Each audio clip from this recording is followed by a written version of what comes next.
Сәлеметсіздер ме? Бүгінгі тақырып 5 сыныптың 3 сабағы арифметикалық амалдардың қасиеттері, натурал сандарға арифметикалық амалдар қолдану. Екі мысал қарастырайық. Бірінші мысал 4289 қосамын 267 қосамын 311 қосамын 5333 азайтамын 295462 бөлінген 194. Арифметикалық амалдардың өзінің орындалу реті бар. Яғни біз сол жақтан бастаймыз. Сол жақта қай амал бірінші тұрады? Егер қосу мен азайту болса, сол амалдарды орындаймыз. Ал бөлу мен көбейтуге қатысты, яғни бөлуді өзін орындап аламыз. Содан кейін барып сол жақтан бастап есептей беруге болады. Бірінші өзімізге ыңғайлырақ болу үшін мен 4289 бен 311-ді қосып аламын. 267 мен 5333-ті қосып аламын. Бағандап қосамын. 4289-ға қосамын 311. 9-ға 1 қосамын 10, нөлін жазамын 1 ойда. 8-ге 1 қосамын 9, ойдағы мен 10, тағы 1 ойда. 2-ге 3 қосамын 5, ойдағы мен 6, және 4-ті түсіремін. 4600. Қосамын 5333-ге 267-ні қосамын. 3-ге 7 қосамын 10, нөлін жазамын 1 ойда. 3-ге 6 қосамын 9, ойдағы мен 10, нөлін жазамын 1 ойда. 3-ге 2 қосамын 5, ойдағы мен 6, 5600. Азайту 295.462-ні бөлемін 194-ке. 295-тен қайрамын. 295-тің ішінде 191 рет. 194-ті азайтамын. 1, 0, 101. 101-дің қасына 4 түсіремін. 1014-тің ішінде 194, 5-тен беріп көрейін. 5 4-тім 20, нөлін жазамын 2 ойда. 45 ойдағы мен 47, 4 ойда. 5 ойдағы мен 9, 4. 11-ден 7 аламын. 4. Мұнда мен бердім. 9, 44, қасына 6 түсіремін. 446-ның ішінен 3 рет беріп көрейін. 4, 2, 12, 2-сін жазамын 1 ойда. 27 ойдағы мен асып кетеді екен, сондықтан 2-ден беремін. 2, 4-тім 8, 9, 2, 18, 8-ін жазамын 1 ойда. 2 ойдағы мен 3. Азайтамын. 4-тен біреу беремін. 16, 16-дан 8 аламын. 8, 3 қалды, тағы да біреу берем. 13-тен 8 аламын. 5. 2-ні түсіремін қасына. Енді 3-тен беремін. 2, 1 ойда. 27, 28, 2 ойда. 3, 5. 582-ден 580 азайттым. 82-ні азайттым. 0. Демек, менде шықты 1523. Енді бұл жерде тек қана қосу мен азайту амалдары, сондықтан сол жақтан бастап есептеймін, ешқандай жақша жоқ. Сол жақтан бастап қосу тұр, қосуды орындап аламын, содан кейін азайтуды орындаймын. 4600-ге 5600-ді қосамын. 0, 0, 2, 1 ойда, 9, 10. 10200 азайтамын 1523-ті. 1523. Беремін. 10-нан 3 аламын 7, 9-дан 2 аламын 7, онда бердім, 11-ден 5 аламын 6. 9 қалды 8. 8677. Нәтижесі 8677.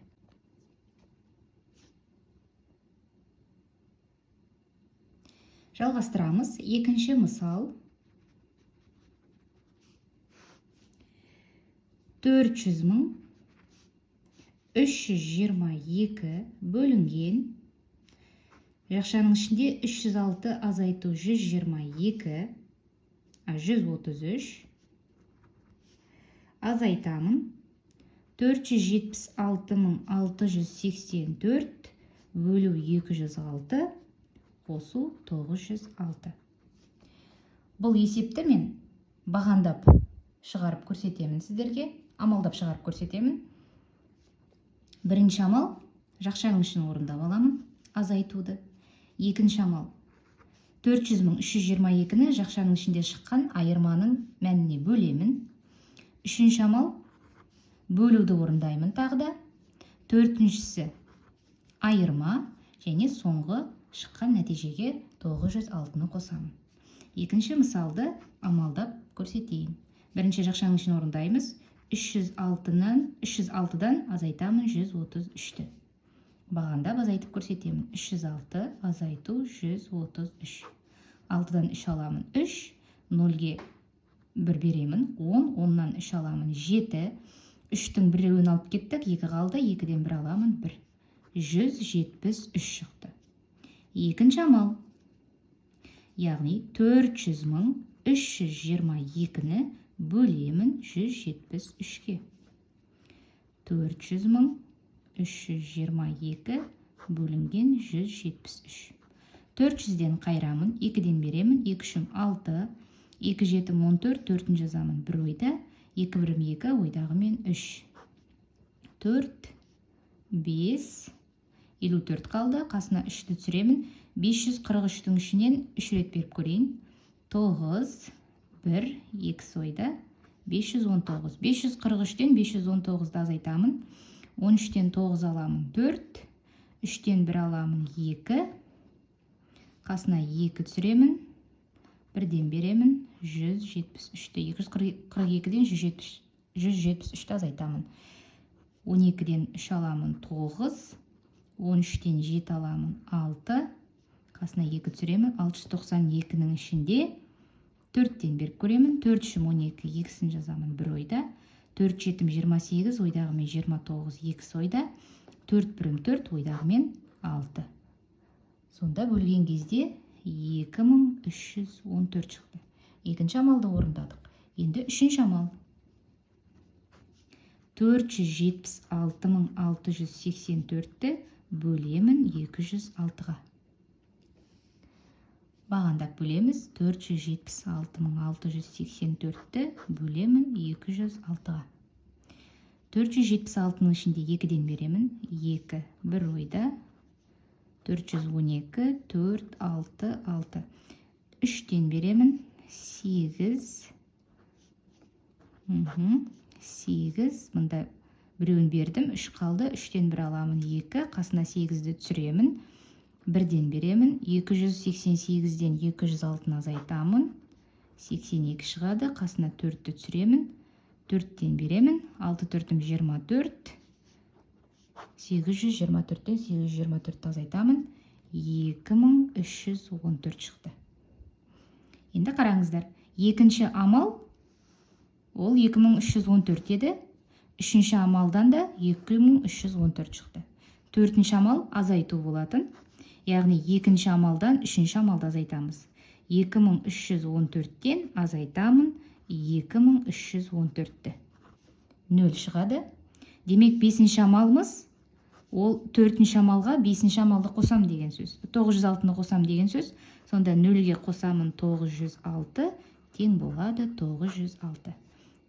Бұл екінші мысалдың нәтижесі 906.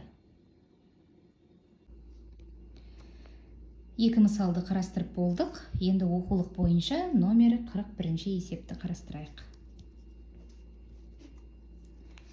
Номері 41-ші есеп. Тек қана тақ нөмірлі есептерді қараймын. Біріншісі 279-ға қосамын 56-ны. Үшіншісі 577-ге қосамын 44-ті. Бесіншісі 181-ге қосамын 438-ді. Жетіншісі 1205-ге қосамын 796-ны. Бағандап есептеймін. 279-ға қосамын 56-ны. 9-ға 6 қосамын 15, 5-ін жазамын 1 ойда. 7-ге 5 қосамын 12, ойдағы мен 13. тағы да 1 ойда. 2-ге ойдағы 1-ді қосамын, 335. Келесі 577-ге қосамын 44-ті. 7-ге 1 қосамын 11, бірін жазам 1 ойда.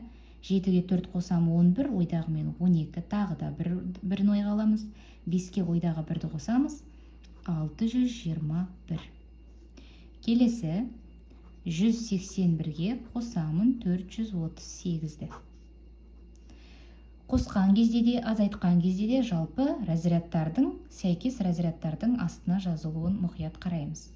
1-ге 8 қосамын 9, 8-ге 3 қосамын 11, бірін жазам 1 ойда. 1-ге 4 қосам 5, ойдағы мен 619. Соңғысы 1205-ке қосамын 796. 6-ға 5 қосам 11, бірін жазам 1 ойда. 0-ге 9 қоссам 9, ойдағы мен 10, 0-ін жазам 1 ойда. 2-ге 7 қосам 9, ойдағы мен 10, 0-ін жазам 1 ойда. 1-ге ойдағы 1-ді қосамыз, 2001. Келесі номері 45-ші есеп.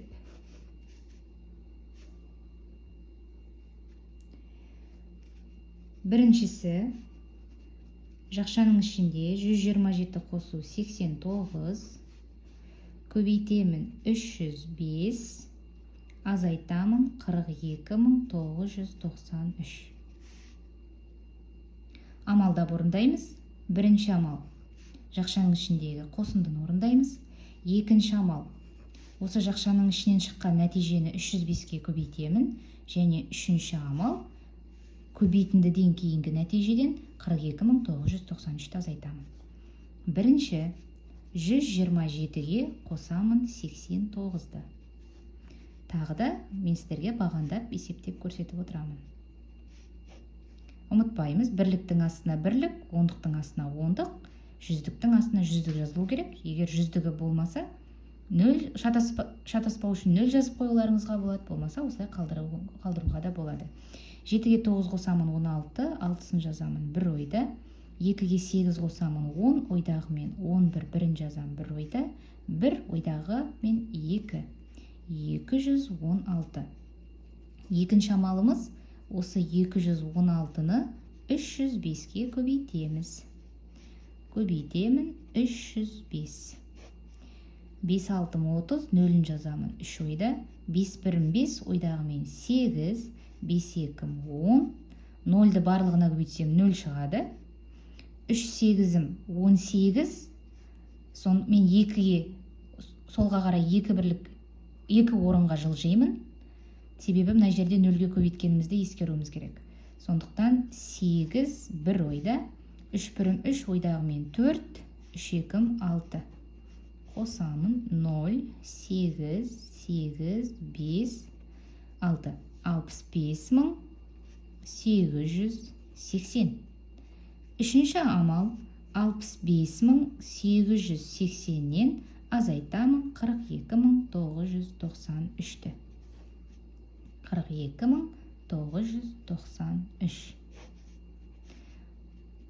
0, 8-ден біреуін беремін, бір ондықты, 10-нан 3 аламын, 7, 7 қалды, 17-ден 9 аламын, 8, 6 тағы да беремін, 16-дан 9 аламын, 7, 4-тен 2 аламын, 2, 6-тан 4 аламын, 2, 22787. Есептің жауабы 22787. Келесі 45-ші есептің үшіншісін қараймыз. 139.725-ті бөлемін 405-ке. Азайтамын. 151.892-ні бөлемін 508-ге. Амалдап орындаймыз.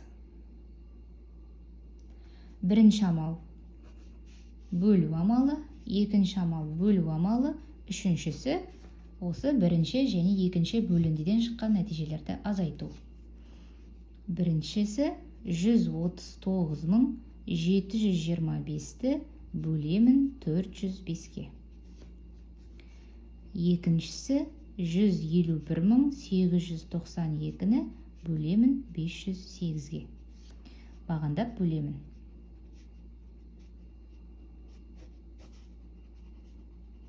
139 жетпейді, сондықтан 1397-ден қайырамын.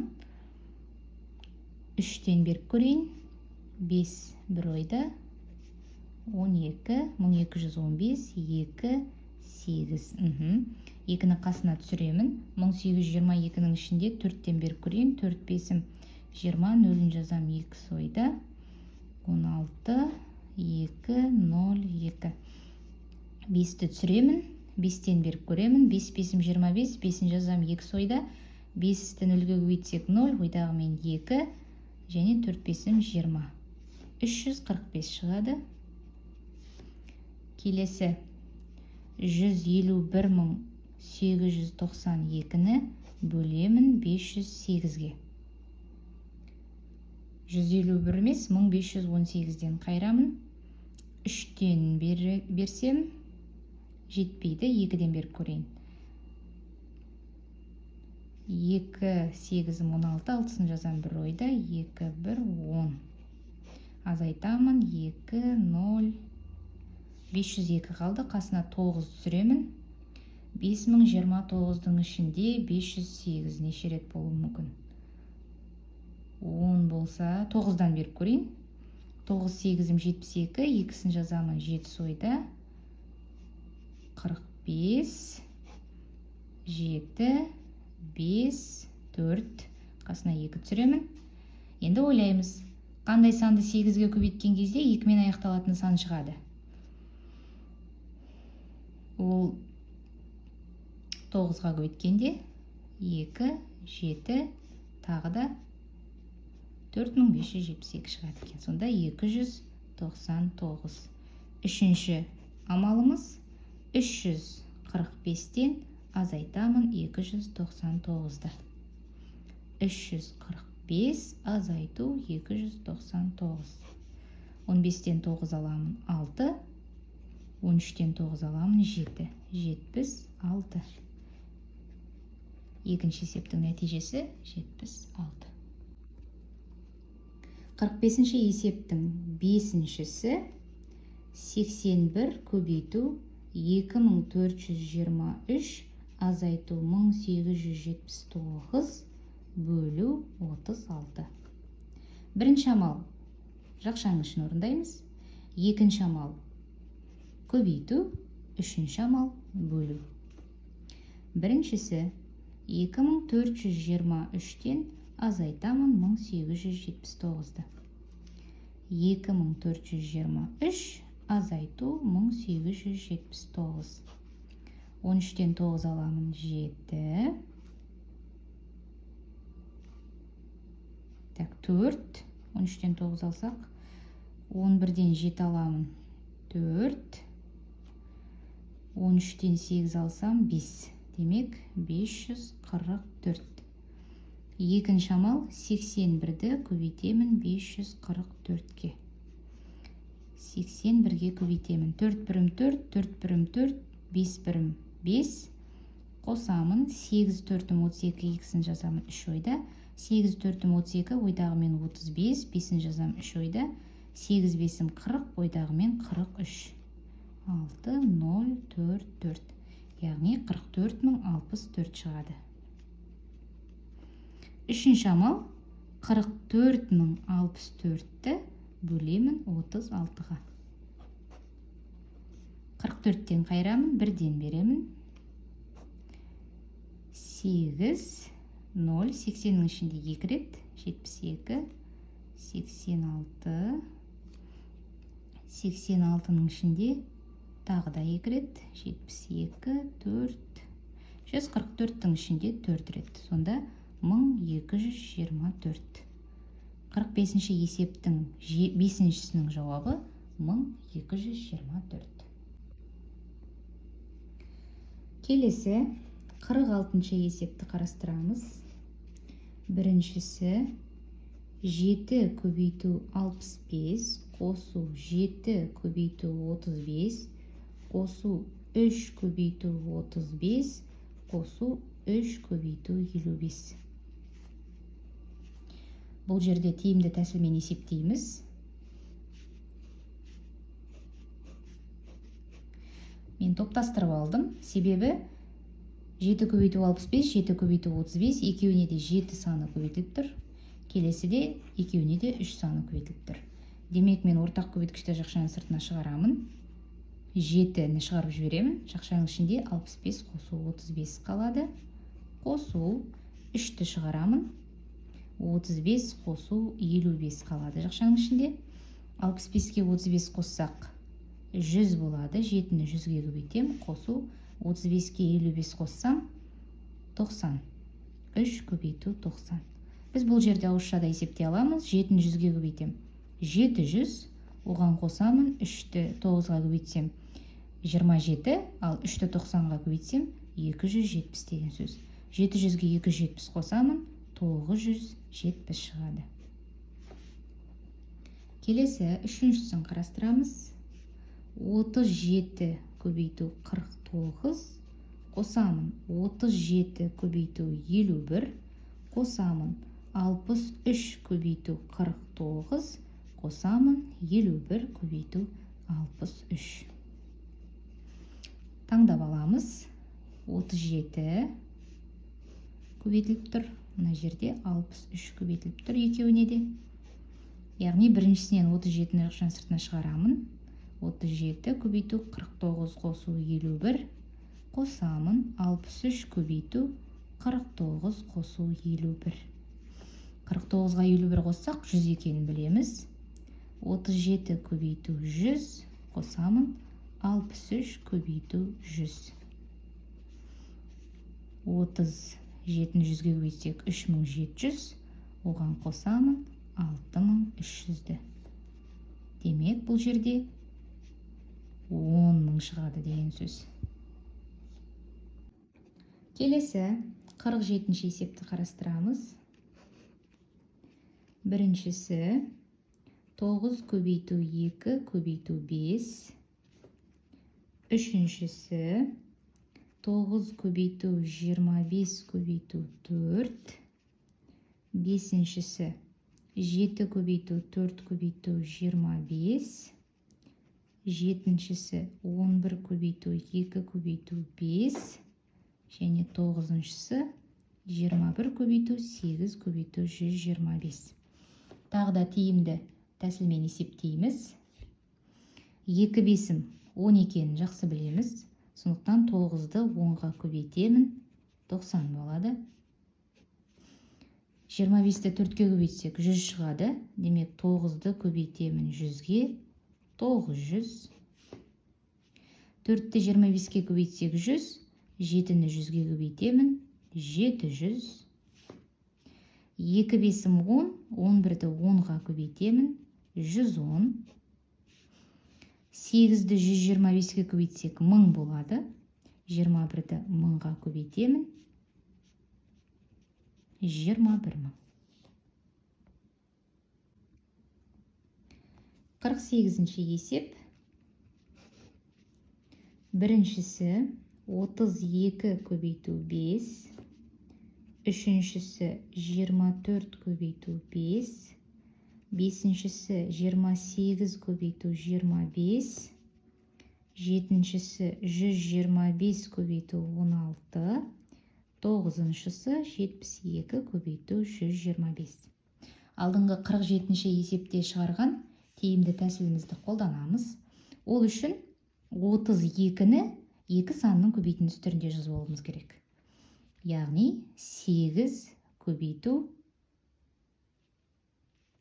16 көбейту 2 көбейту 5 деп жазып алайық. Себебі 2 мен 5-тің көбейтіндісі 10-ды береді. Сондықтан 16-ны 10-ға көбейтемін. 160. 24-ті 12 көбейту 2 деп жазамыз. Тағы да 2 мен 5-тің көбейтіндісі 10. 12-ні 10-ға көбейтемін. 120. 28-ді 7 көбейту 4 деп жазып аламыз. Себебі 4 пен 25-тің көбейтіндісі 100-ді береді. Нәтижесі 700-ге тең. 16-ны 8 көбейту 2 деп жазып аламыз. Себебі 125 пен 8-дің көбейтіндісі 1000-ды береді. Оны 2-ге көбейтсем 2000. Және 72-ні де 9 көбейту 8 деп жазып аламыз. 8 бен 125-тің көбейтіндісі 1000. Демек 9-ды 1000-ға көбейтсем 9000 шығады.